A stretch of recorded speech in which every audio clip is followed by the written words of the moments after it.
السلام علیکم ورحمۃ اللہ وبرکاتہ۔ الحمد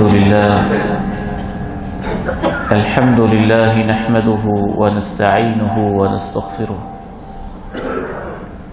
ونعوذ باللہ من شرور انفسنا ومن سیئات اعمالنا، اشہد ان لا الہ الا اللہ وحدہ لا شریک لہ وأشهد أن محمدا عبده ورسوله صلى الله عليه وعلى آله وصحبه وسلم۔ اللهم صل على محمد وعلى آل محمد كما صليت على إبراهيم وعلى آل إبراهيم إنك حميد مجيد۔ اللهم بارك على محمد وعلى آل محمد كما باركت على إبراهيم وعلى آل إبراهيم إنك حميد مجيد۔ رب اشرح لي صدري ويسر لي أمري واحلل عقدة من لساني يفقهوا قولي۔ اللهم انفعني بما علمتني وعلمني ما ينفعني وزدني علما۔ اللهم طهر قلبي من النفاق وعملي من الرياء ولساني من الكذب وعيني من الخيانة، فإنك تعلم خائنة الأعين وما تخفي الصدور۔ أما بعد، فأعوذ بالله السميع العليم من الشيطان الرجيم من همزه ونفخه ونفثه، بسم الله الرحمن الرحيم۔ لقد جاءكم رسول من أنفسكم عزيز عليه ما عنتم حريص عليكم بالمؤمنين رؤوف رحيم۔ یقیناً یہ بات شک و شبہ سے بالاتر ہے کہ تمہارے پاس تم ہی میں سے ایک ایسا پیغمبر تشریف لایا ہے، تمہیں اگر مشقت پہنچے تو اس کی طبیعت پہ یہ بات بہت گراں گزرتی ہے، ہر وقت تمہارے بارے میں سوچتا رہتا ہے اور فکر مند رہتا ہے۔ اہل ایمان کے ساتھ تو وہ پیغمبر بہت زیادہ شفیق ہے اور بے حد مہربان ہے۔ قرآن مجید کی آیت مبارکہ اس حوالے سے ہماری گفتگو جاری ہے، اور گزشتہ سے پیوستہ خطبہ جمعۃ المبارک میں نے آپ کے سامنے یہ بات رکھی تھی کہ اللہ کے پیارے نبی علیہ السلام اہل ایمان کے ساتھ کتنی محبتیں کرتے تھے، بچوں کے ساتھ محبت، بڑوں کے ساتھ محبت، یتامہ کے ساتھ محبت، نیم پاگل، معذور، دیوانوں کے ساتھ بھی محبت، اور معاشرے کے کمزور طبقوں کے ساتھ خصوصی محبت۔ اسی بات کو آج ہم آگے بڑھائیں گے، اور رسول اللہ صلی اللہ علیہ وسلم غریبوں کے ساتھ محبت کرتے تھے، فقراء کے ساتھ محبت کرتے تھے، مسکینوں کے ساتھ پیار کرتے تھے۔ اس دور میں جب عزت کا معیار پیسہ سمجھا جاتا تھا اور اب بھی ہے، اس دور میں جب عزت کا معیار خاندان اور برادری کو سمجھا جاتا تھا اور اب بھی ہے، اس دور میں جب عزت کا معیار اونچی کوٹھی، مکان اور بنگلے کو سمجھا جاتا تھا اور اب بھی انسانیت وہیں پہ کھڑی ہے۔ شاید آج کے دور میں تو پہلے سے بھی زیادہ انسان میٹیریلسٹک مادہ پرست ہو گیا ہے اور سرمایہ دارانہ نظام اور کیپٹلزم کے اندر تو سب کچھ دولت اور سرمایہ ہو چکا ہے۔ اگر ایک انسان غریب ہے، بھلے وہ متقی ہو، وہ پرہیزگار ہو، وہ نمازی ہو، وہ روزے دار ہو، وہ شب زندہ دار ہو، وہ تہجد گزار ہو، ہماری نگاہوں میں اس کی کوئی قدر و قیمت نہیں ہوتی۔ اور اگر ایک شخص مالدار ہے، بھلے وہ شرابی ہو، وہ زانی ہو، وہ چور ہو، وہ ڈکیت ہو، وہ درندہ ہو، وہ عزتوں کا لٹیرا ہو، وہ نشے کا کاروبار بھی کرتا ہو، پھر بھی ہم اسے بہت عزت دیتے ہیں۔ رسول اللہ صلی اللہ علیہ وسلم نے سب سے پہلا کام یہ کیا کہ عزت کا معیار بدل دیا۔ آپ نے فرمایا، ایسی تعلیمات دیں جن سے یہ پتہ چلا عزت کا تعلق نہ پیسے کے ساتھ ہے نہ غریبی کے ساتھ ہے، عزت کا تعلق نہ کوٹھی اور بنگلے کے ساتھ ہے، نہ حسب و نسب کے ساتھ ہے، نہ امیر ہونا کوئی بڑی بات ہے، نہ غریب ہونا کوئی کمزوری والی بات ہے۔ آپ علیہ السلام نے تعلیم یہ دی کہ عزت کی بنیاد کردار ہے۔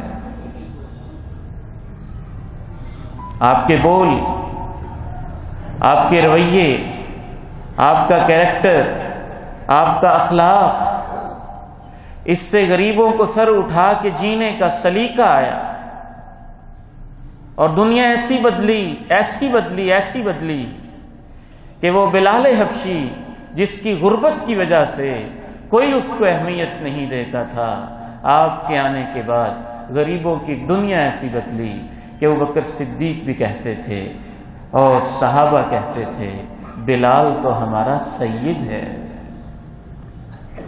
بلال تو ہمارا سردار ہے۔ ایسی عزت دی کہ اس کی غربت کی وجہ سے بلال پیچھے نہ رہا، اس کو مؤذن رسول بھی بنایا، مؤذن مسجد نبوی بھی مقرر کیا، اور یہ بھی بتایا، بلال تو پتہ نہیں کیسے عمل کرتا ہے، میں جنت کی سیر کو نکلا ہوں، مجھے تیرے قدموں کی چاہت آگے آگے سنائی دیتی تھی۔ لَقَدْ جَاءَكُمْ رَسُولٌ مِّنْ أَنفُسِكُمْ عَزِيزٌ عَلَيْهِ مَا عَنِتُّمْ حَرِيصٌ عَلَيْكُمْ بِالْمُؤْمِنِينَ رَءُوفٌ رَحِيمٌ۔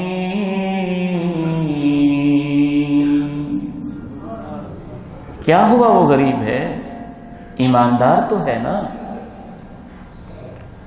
اگر وہ رڑی لگاتا ہے تو پھر کیا ہوا؟ نمازی تو ہے نا۔ اگر وہ 2 من کی بوریاں اٹھا کے اپنے بچوں کا پیٹ پالتا ہے تو اس وجہ سے وہ حقیر نہیں ہے، بشرطے کہ وہ صاحب اخلاق ہو، وہ ایماندار ہو۔ اگر وہ 4 کنال کی کوٹھی میں رہتا ہے تو پھر کیا ہوا؟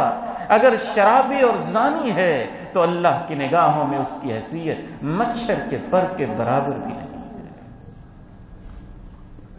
آپ نے باقاعدہ اس کو بدلا، اس سوچ کو بدلا، اس تصور کو بدلا، پریکٹیکلی بدلا، عملاً بدلا۔ اللہ نے آپ کو بتایا کہ اس سے بدلنا ہے، پھر اللہ کے پیغمبر نے اپنے صحابہ کو بتایا کہ ہم نے ان رویوں کو بدلنا ہے۔ قریش کے سردار آئے، مکہ کے وڈیرے آئے، کہنے لگے اللہ کے پیارے نبی صلی اللہ علیہ وسلم، انہوں نے تو وہی کہنا تھا جو کہنا تھا، کہا محمد صلی اللہ علیہ وسلم آپ کے پاس بیٹھیں، آپ کی باتیں تو ہم سنیں، لیکن آپ کے پاس بلال بیٹھا ہوتا ہے، ہمارا نوکر، گھروں میں کام کرنے والا صہیب بیٹھا ہوتا ہے، یہ غریب ہمارے غلام بیٹھے ہوتے ہیں، اور آپ سب کو اکٹھا بٹھا دیتے ہیں، ہم سردار لوگ ان کے پاس آ کے بیٹھیں، ہماری غیرت یہ گوارا نہیں کرتی ہے۔ اگر ہمیں دین سکھانا ہے تو ہمارے لیے کوئی علیحدہ اہتمام کریں۔ اللہ کے پیارے نبی علیہ السلام نے ابھی کیا نہیں، ابھی سوچا ہی ہے کہ اللہ نے اپنے پیغمبر کے سینے پہ قرآن مجید نازل کر دیا۔ وَلَا تَطْرُدِ الَّذِينَ يَدْعُونَ رَبَّهُمْ بِالْغَدَاةِ وَالْعَشِيِّ يُرِيدُونَ وَجْهَهُ وَلَا تَعْدُ عَيْنَاكَ عَنْهُمْ تُرِيدُ زِينَةَ الْحَيَاةِ الدُّنْيَا۔ اے میرے پیارے نبی، یہ لوگ جو صبح و شام اللہ اللہ کرتے رہتے ہیں، ان کو آپ نے اپنی مجلس سے نہیں اٹھانا ہے۔ آپ کہہ دیجئے یہ اللہ کا قرآن ہے، جس کا دل چاہتا ہے مانے، جس کا نہیں دل چاہتا نہ مانے۔ میری مجلس میں غریب امیر اکٹھے ہی بیٹھے۔ یہ وہی تقسیم تو ہے نا جو آپ آج مسجد دارالحدیث میں دیکھتے ہیں۔ یہ اللہ کے پیغمبر ہی کا احسان ہے نا کہ آج مسجدیں آج اس دور کے اندر بھی پریکٹیکلی اس کو دکھاتی ہیں۔ دنیا کے کسی ڈیرے سے غریب کو دھکا دیا جا سکتا ہے، کسی ایم پی اے کے دروازے سے غریب کو دھکا دیا جا سکتا ہے، کسی ایم این اے کے ڈیرے سے غریب کو دھکا دیا جا سکتا ہے، امیر کو پروٹوکول مل سکتا ہے، لیکن اللہ کے گھر میں آئیں گے تو یہاں امیر و غریب اکٹھے ہی بیٹھیں گے۔ لَقَدْ جَاءَكُمْ رَسُولٌ مِّنْ أَنفُسِكُمْ عَزِيزٌ عَلَيْهِ مَا عَنِتُّمْ حَرِيصٌ عَلَيْكُمْ بِالْمُؤْمِنِينَ رَءُوفٌ رَحِيمٌ۔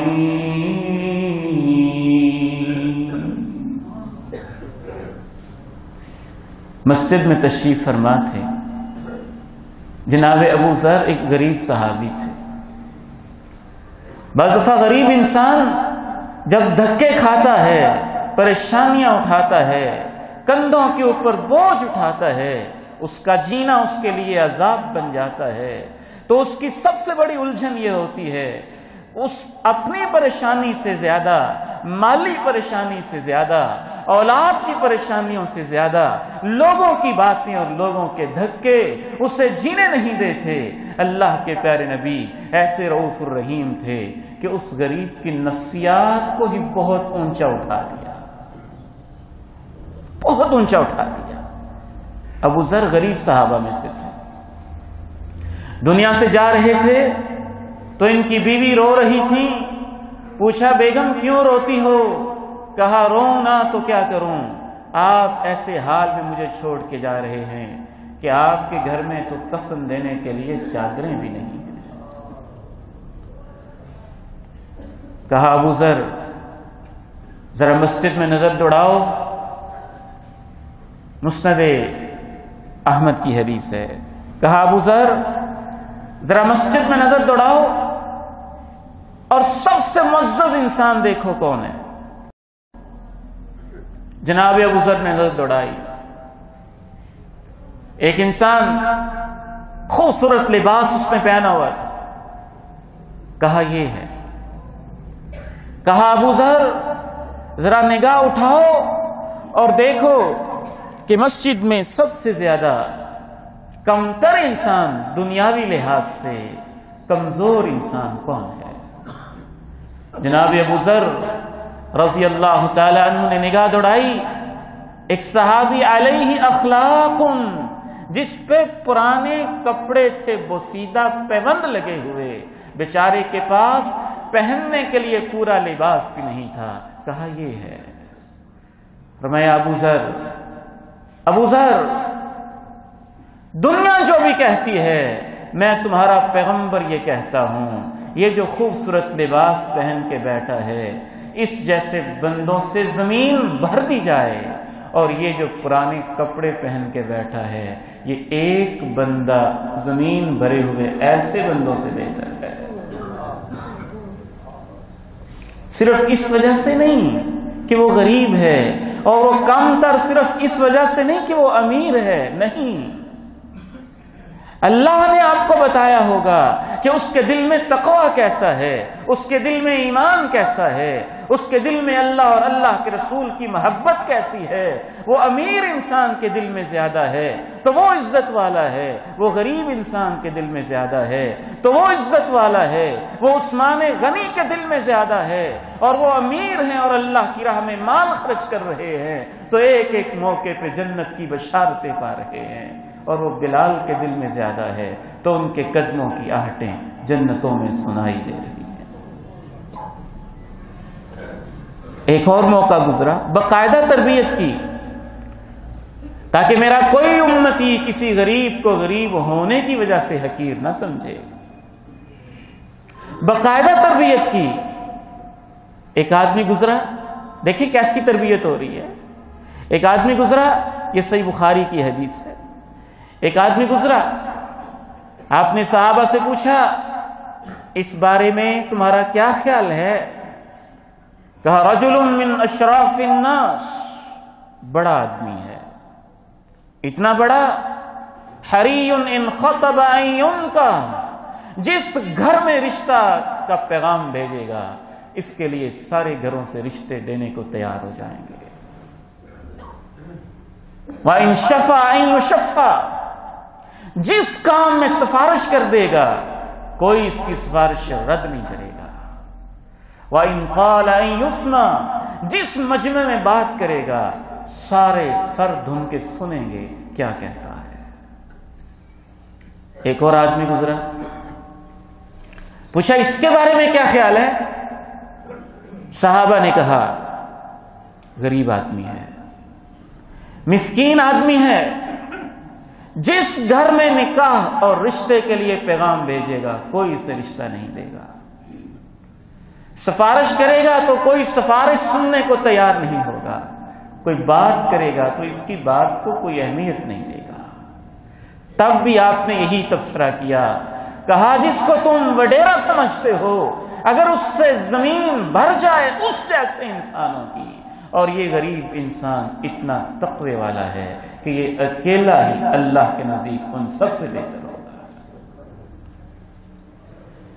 یا ایھا الناس انا خلقناکم من ذکر وانثى وجعلناكم شعوبا وقبائل لتعارفوا إن أكرمكم عند الله أتقاكم إن أكرمكم عند الله أتقاكم إن الله عليم خبير. سب سے زیادہ عزت والا تم میں سے وہ ہے جس کے دل میں سب سے زیادہ اللہ کا خوف اور تقوی ہوگا. اور یہ تم نہیں جانتے کہ کس کے دل میں اللہ کا خوف ہے. ان اللہ علیم خبیر، یہ فیصلہ اللہ ہی کرے گا، وہی سب کچھ جانتا ہے، اسے ہی ہر ایک کی خبر ہے. لقد جاءكم رسول من أنفسكم عزيز عليه ما عنتم حريص عليكم بالمؤمنين رؤوف رحيم.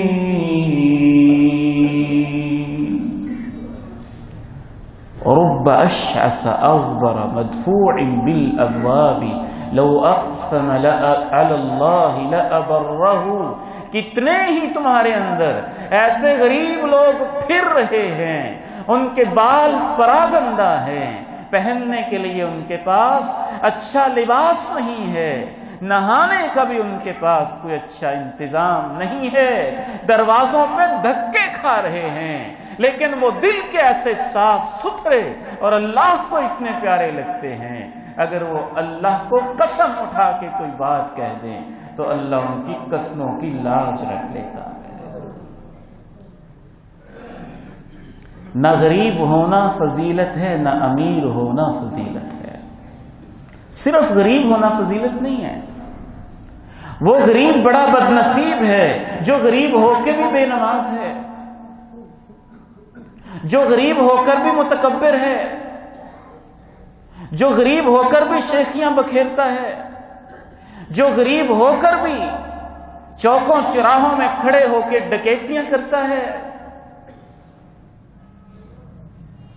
تو اصل فضیلت تقویٰ کی ہے، کردار کی ہے، دل کی ہے، اخلاص کی ہے، اعمال کی ہے، رویے کی ہے، ایمان کی ہے، اسلام کی ہے۔ آپ کی اپنی شخصیت جو کردار کی بنیاد پہ ہے، اللہ نے اسے دیکھنا ہے۔ اصول آپ نے بیان کر دیا، نہ اللہ تمہاری شکلیں دیکھتا ہے، نہ اللہ تمہارے مال دیکھتا ہے، اللہ تمہارے دلوں کو دیکھتا ہے اور تمہارے اعمال دیکھتا ہے۔ رسول اللہ صلی اللہ علیہ وسلم رحم دل تھے ان لوگوں کے ساتھ جو کسی مشکل میں پھنسے ہوں، ان کے ساتھ جن پہ غموں کے پہاڑ ٹوٹے ہوں، ان کے ساتھ جو پریشانیوں میں ہوں، ان کے ساتھ جو قرض کے بوجھ تلے دبے ہوں، ان کے ساتھ جو دھکے کھا رہے ہوں، ان کے ساتھ جو اسپتالوں میں بیڈ پہ لیٹے ہوں، ان کے ساتھ جن کو کوئی پوچھنے والا نہ ہو، ان کے ساتھ جن کی راتیں غموں میں کٹتی ہوں اور جن کے دن مزدوریوں میں بیتتے ہوں، ان کے ساتھ جن کے گھروں میں پریشانیوں نے ڈیرے ڈالے ہوں، ان کے ساتھ جنہوں نے ایک لمبے عرصے سے کبھی خوشی کا منہ نہ دیکھا ہو۔ رؤوف الرحیم تھے نا، رؤوف الرحیم تھے، ان کے ساتھ خصوصاً رؤوف الرحیم تھے۔ جو کسی پریشانی کے اندر مبتلا،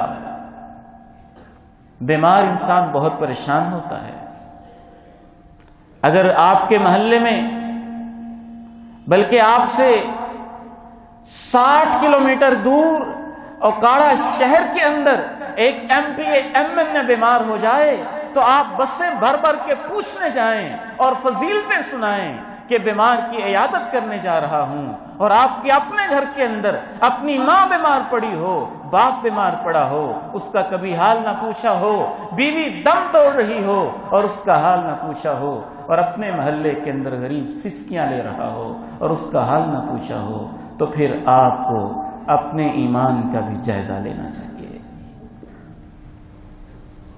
آپ علیہ الصلوۃ والسلام ارشاد فرماتے، من عاد او زار مریضا، جو کسی بیمار کو پوچھتا ہے، اس کی بیمار پرسی کرتا ہے، اس کی تیمارداری کرتا ہے، اللہ ایک فرشتے کو بھیجتا ہے، وہ آوازیں لگاتا ہے، طبت وطاب ممشاک وتبوأت من الجنة منزلا، تیرا قدم قدم مبارک ہے، ہم تمہیں خوشخبری دیتے ہیں، تو نے جنت میں جگہ بنا لی ہے۔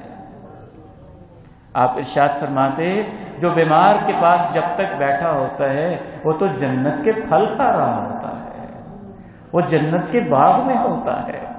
آپ ارشاد فرماتے، جو بیمار کو پوچھتا ہے اس کے لیے تو 70,000 فرشتے رحمت کی دعائیں کر رہے ہوتے ہیں۔ آپ رحم دل تھے مریضوں کے ساتھ، رحم دل تھے ضرورت مندوں کے ساتھ، رحم دل تھے، حتیٰ کہ ام علا صحابیہ رضی اللہ تعالی عنہا بیمار ہو گئیں، خاتون تھیں، اللہ کے پیارے نبی ان کو بھی پوچھنے چلے گئے، کہا ام علا پریشان نہ ہونا، غم نہ کھانا، دکھ نہ لے کے آنا دل میں، یہ بیماری ہے، یہ پریشانی تو ہوتی ہے، لیکن یاد رکھو میرے امتی جس امتی کو بیماری لگ جائے اگر وہ اس پہ صبر کرتا ہے تو یہ بیماری اس کو گناہوں سے ایسے صاف کر دیتی ہے جیسے بھٹی کے اندر سونے چاندی کو صاف کیا جاتا ہے۔ حوصلہ دیتے نا، حوصلے بلند کرتے، بیمار کے سر پہ ہاتھ رکھتے، اس کو یوں پیار کرتے، اس کے جسم پہ ہاتھ رکھتے، کبھی اس کو دم کرتے، کبھی کہتے لا باس طہور انشاءاللہ، کوئی بات نہیں، مومن بیمار ہوتا ہے تو گناہوں سے صاف ہو جاتا ہے۔ کبھی دعا دیتے اذہب الباس رب الناس واشف انت الشافی لا شفاء الا شفاء شفاء لا یغادر سقما، اے رب، انسانوں کے رب، اس بیمار کی بیماری کو دور کر دے، تیرے سوا شفائیں دینے والا کوئی نہیں ہے۔ غم زدہ لوگوں کو حوصلہ دیتے، رؤوف الرحیم تھے۔ کسی کا کوئی فوت ہو جاتا تو اسے حوصلہ دیتے، وہ بھی بڑی تکلیف میں ہوتا ہے، وہ بھی بڑی مشقت میں ہوتا ہے، اس کی راتیں بے چین ہوتی ہیں، وہ اپنے بستر پہ کروٹیں بدلتا ہے۔ کبھی کسی کا بیٹا فوت ہو جاتا تو اسے تو ایسا حوصلہ دیتے، ایسا حوصلہ دیتے۔ آپ علیہ الصلوۃ والسلام اس طرح کی باتیں ارشاد فرما گئے کہ میں ان کو سمیٹ نہیں سکتا، ان باتوں کا خلاصہ ہی عرض کر سکتا ہوں۔ کبھی آپ کہتے فکر نہ کرو، وہ بچہ تو اللہ کے نبی ابراہیم کے پاس گیا ہے، وہ جنت کے دروازے پہ استقبال کرتا ہے،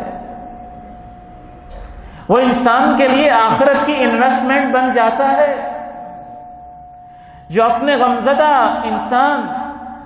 انسان صبر اور حوصلے سے کام لیتا ہے تو اللہ اس سے کہتے ہیں تیرے صبر کا صلہ میرے پاس جنت کے علاوہ کچھ نہیں ہے، تیرے صبر کا صلہ میرے پاس جنت کے علاوہ کچھ نہیں ہے۔ لقد جاءكم رسول من انفسكم عزيز عليه ما عنتم حريص عليكم بالمؤمنين رؤوف رحيم۔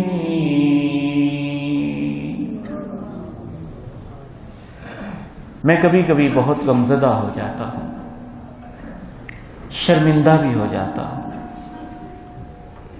آنکھیں بھی چھلک پڑتی ہیں میں جب اپنی نسبت مدینے والے کی طرف کرتا ہوں تو میں شرمندہ ہو جاتا ہوں۔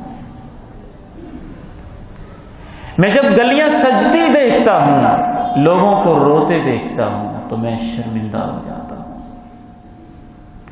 میں جب لاکھوں کروڑوں فضول خرچیوں پہ خرچ ہوتے دیکھتا ہوں، غریبوں کو کراہتے دیکھتا ہوں تو میں شرمندہ ہو جاتا ہوں کہ لوگوں نے رؤوف الرحیم نبی کے آنے کا مطلب آخر کیا سمجھا ہے۔ لقد جاءكم رسول من انفسكم عزيز عليه ما عنتم حريص عليكم بالمؤمنين رؤوف رحيم۔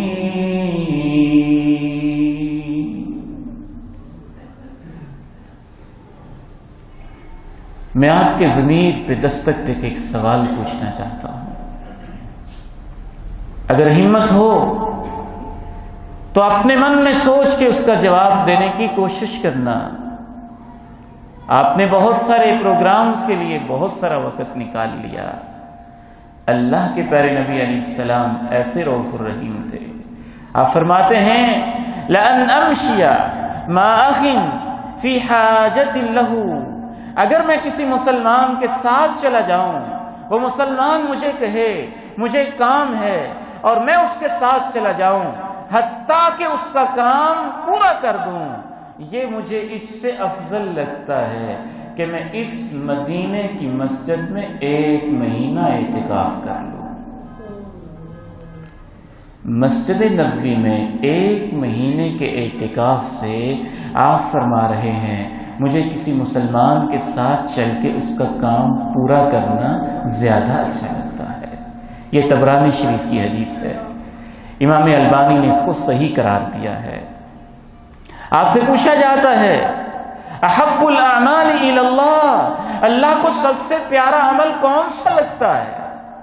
فرائض کے بعد فرض نماز، فرض زکوٰۃ، فرض روزہ، فرض حج، اس کے بعد کون سا آپ کو سب سے پیارا عمل لگتا ہے؟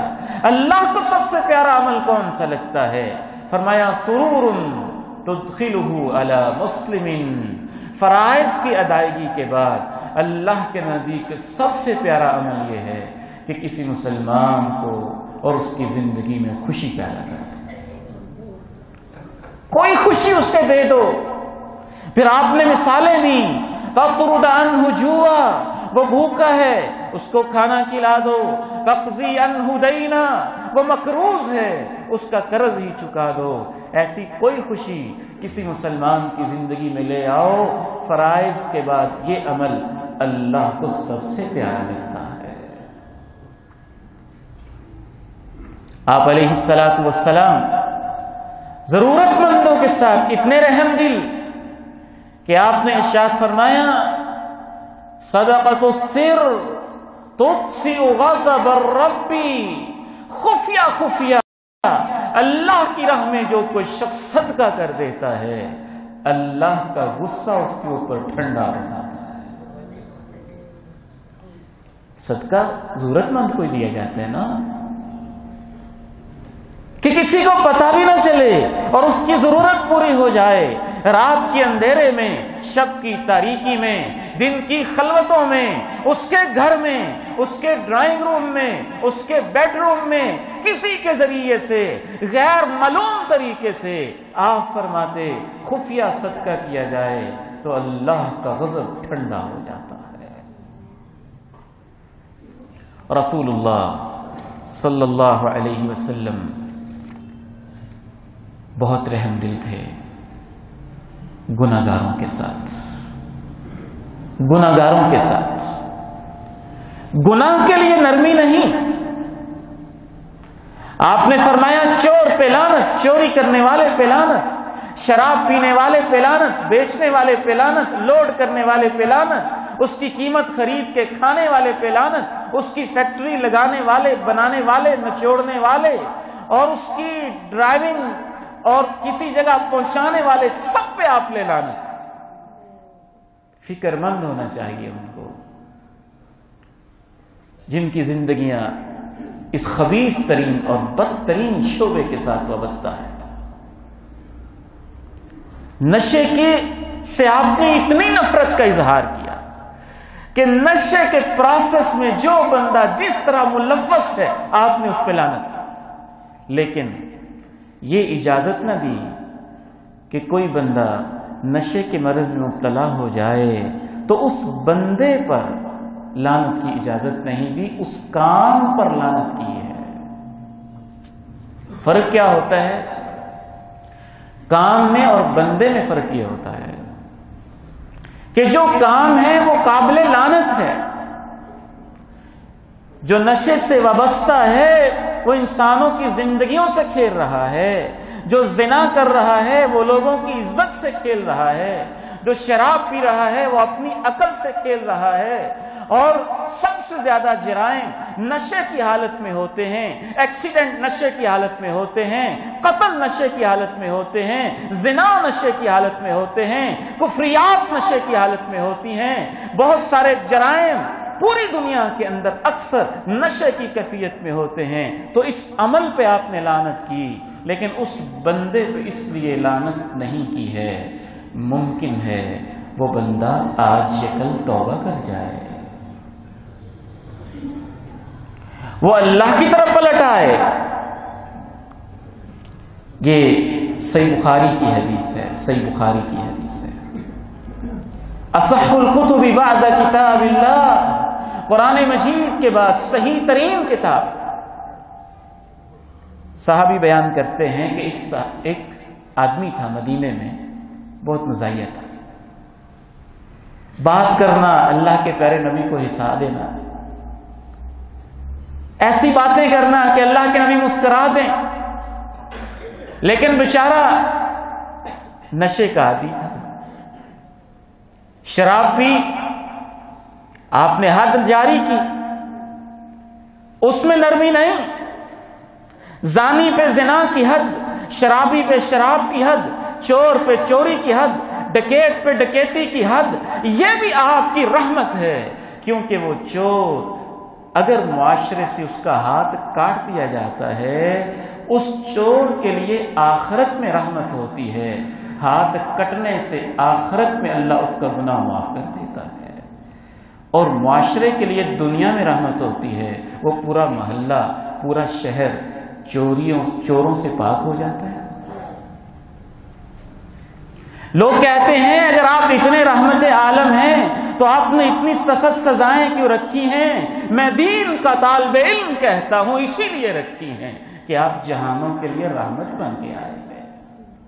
آپ سوچیں تو صحیح، آپ نے 20 سال کی محنت سے کمائی کی اور ایک گاڑی بنائی، اور ایک ڈکیت نے آپ کے راستے میں چوک میں کھڑے ہو کے ڈکیتی کر کے گاڑی بھی چھین لی، خوف و ہراس کا آپ کو شکار بھی کر دیا، تو وہ ڈکیت انسان پہ رحم کرنا باقی انسانوں پہ ظلم ہے۔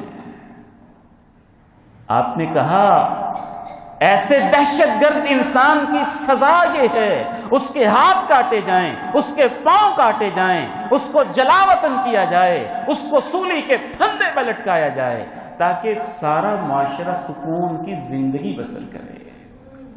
لیکن آپ نے کسی گناہگار انسان پر نام لے کر اشارہ کر کے لعنت کی اجازت نہیں دی۔ وہ شراب بھی پی لیتا تھا، اللہ کے نبی سے محبت بھی بڑی کرتا تھا، باتیں بھی ایسی کرتا کہ آپ ہنس پڑتے، مسکرا دیتے۔ ایک دفعہ حد نافذ ہوئی، اگلی دفعہ اس نے پھر پی لی۔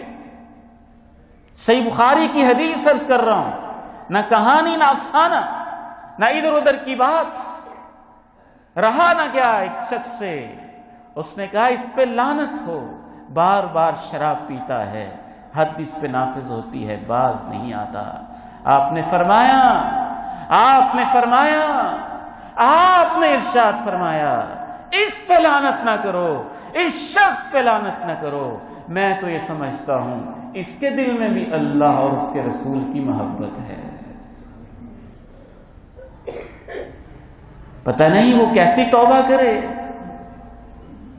کیسا بدل جائے، وہ لعنت کہیں آپ پر واپس نہ آ جائے، وہ توبہ تائب ہو جائے، آپ اپنے فخر میں رہیں۔ ماعز ابن مالک الاسلمی رضی اللہ تعالی عنہ مدینے کے رہائشی ہیں، ان سے زنا جیسی برائی ہو جاتی ہے، آ کے اقرار کرتے ہیں، اللہ کے نبی اس پہ حد نافذ کرتے ہیں، اس کے اوپر ایک تبصرہ کرنے والا تبصرہ کرتا ہے، آپ فرماتے ہیں تم تبصرے کر رہے ہو، میں نبوت کی آنکھ سے دیکھ رہا ہوں کہ وہ تو ایسی توبہ کر گیا ہے کہ وہ جنت کی نہروں کی سیر کر رہا ہے۔ تم تبصرے کر رہے ہو، میں تمہارا پیغمبر یہ کہتا ہوں اس نے ایسی توبہ کی ہے، پورے مدینے اور پوری امت میں اس ایک کی توبہ تقسیم کرتی جائے تو اس ایک ماعز کی توبہ سے اللہ پوری قوم پوری امت کو معاف کر دے گا۔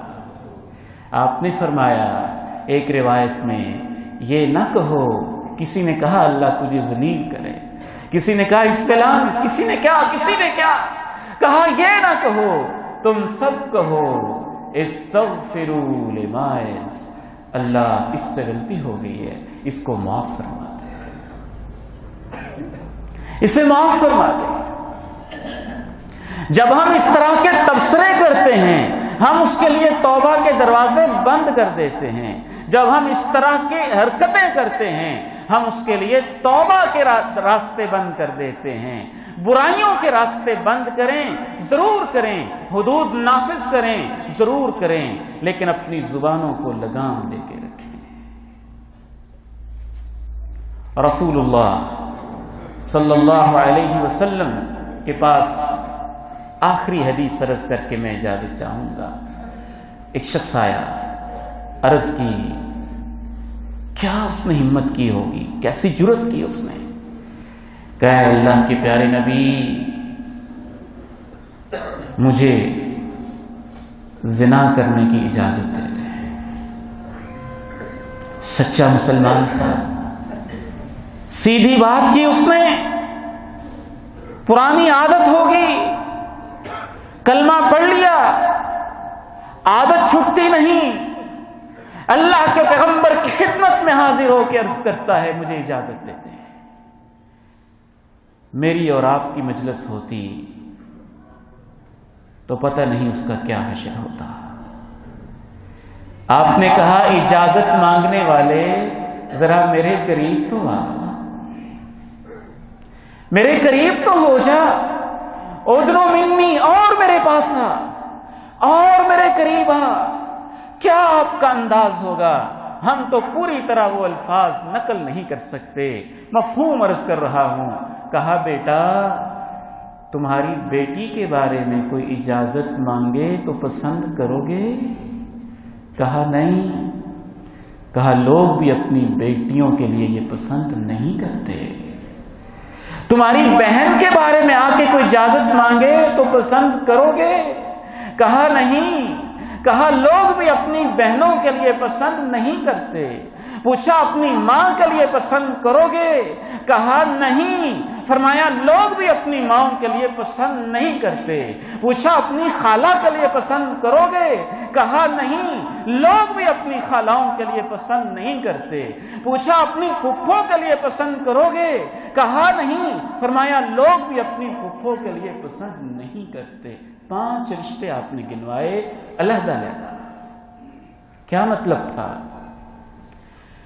بیٹے تم اجازت مانگ رہے ہو، اگر میں تمہیں اجازت دے دوں تو جس کے ساتھ تم بے حیائی کرو گے وہ بھی تو کسی کی بیٹی ہوگی نا،